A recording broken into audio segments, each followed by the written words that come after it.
முன்னோர்கள் சாபம். செய்ய முடியாமல் போகிறவங்க வருத்தப்படுறது, பெரியவங்க நம்மளை வந்து கஷ்டப்படுத்திடுவாங்களோ கோவப்பட்டுருவாங்களோ அப்படிங்கிற மாதிரி நினைக்கிறது. நீங்கள் உங்கள் தலைமுறை மேலே அவங்க உங்களுக்கு என்ன செஞ்சாங்களோ செய்யலையோ, செய்யலைன்னே வச்சுக்கோங்களேன், உங்கள் பேர பிள்ளைகளோ உங்கள் பிள்ளைகளோ உங்களுக்கு ஒன்றுமே செய்ய மாட்டேங்கிறாங்க, உங்களுக்கு சோறே போடாமல் விட்டுட்டாங்க, நீங்கள் அப்படியே இருந்துட்டாங்கன்னு வச்சுக்கோங்க, நீங்கள் சாமி ஆயிட்டீங்கன்னா நீங்கள் அவங்கள சபிச்சிருவீங்களா? நம்ம பிள்ளைகள் தானே, நல்லபடியாக வாழ்ந்துட்டு போட்டோம் அப்படி தானே நம்ம நினைப்போம். அதே மாதிரி தான் நம்ம பெரியவங்களும். அதனால் நம்ம ஒன்றும் செய்ய முடியலை அப்படிங்கிற பட்சத்தில் நம்ம வருத்தப்பட வேண்டிய அவசியம் இல்லை. உங்களால் அந்த லீவ் அந்த திதி அன்னைக்கு லீவு இல்லை அப்படின்னா இன்னொரு நாள் லீவ் இருக்கும்போது நீங்கள் என்ன அந்த சாமி கும்பிட நினைக்கிறீங்களோ அது கும்பிடலாம்.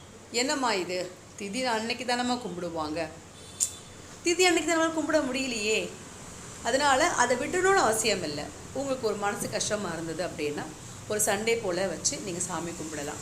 இல்லை நான் ஆஃபீஸ் போகிறேன், இன்றைக்கி திதி அன்னைக்கு நான் ஆஃபீஸ் போகிறேன், எனக்கு முடியலன்னா அவங்க படத்து முன்னாடி ஒரு விளக்கேற்றி வச்சுட்டு ஒரு ஸ்பூன் சர்க்கரை ஒரு பால் வச்சுருங்க. அவங்களுக்கு என்ன பிடிக்கும், சாக்லேட் பிடிச்சா சாக்லேட் வாங்கி வைங்க, வச்சுட்டு கிளம்பி போங்க. நீங்கள் படைச்சல் போடுறத லீவ் நாளில் வச்சுக்கலாம். அதாவதுங்க இப்படித்தான் செய்யணும் அப்படிலாம் கிடையாது, முடிஞ்சதை கண்டிப்பாக செய்யலாம்.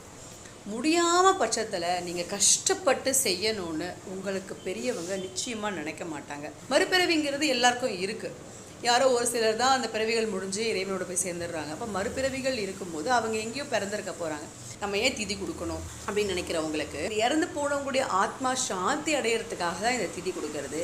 இறந்து போயிட்டவங்க இன்னொரு பிறவி எடுத்து பிறக்கிறாங்க பார்த்தீங்களா, அவங்க முன் ஜென்மத்தை செஞ்ச ஏதாவது கருமா காரணமாக ஏதாவது கஷ்டப்பட்டுக்கிட்டு இருந்தால் நம்ம இப்போ கொடுக்குற அந்த திதி மூலமாக அவங்களுக்கு செய்யக்கூடிய அந்த சாங்கியத்தின் மூலமாக அவங்க அந்த கருமாவில் கஷ்டப்பட்டுட்டு இருக்க கருமா கொஞ்சம் குறையுங்களாம். அப்போது அந்த கருமா குறையும் போது நமக்கு நல்லது நடக்க வாய்ப்பு இருக்குங்கிறாங்க. இப்போது நம்ம மற்றவங்களுக்கு செய்கிறது எதுவுமே மற்றவங்களுக்காக இல்லை, நமக்காக அப்படிங்கிறத முதல்ல புரிஞ்சுக்கணும். ஸோ நம்ம தாய் தகப்பனை நம்ம சரியாக கவனிக்கலை அப்படின்னும் போது நிச்சயமாக அதுக்கான பலன் நமக்கு இருக்குது. ஓகேங்களா?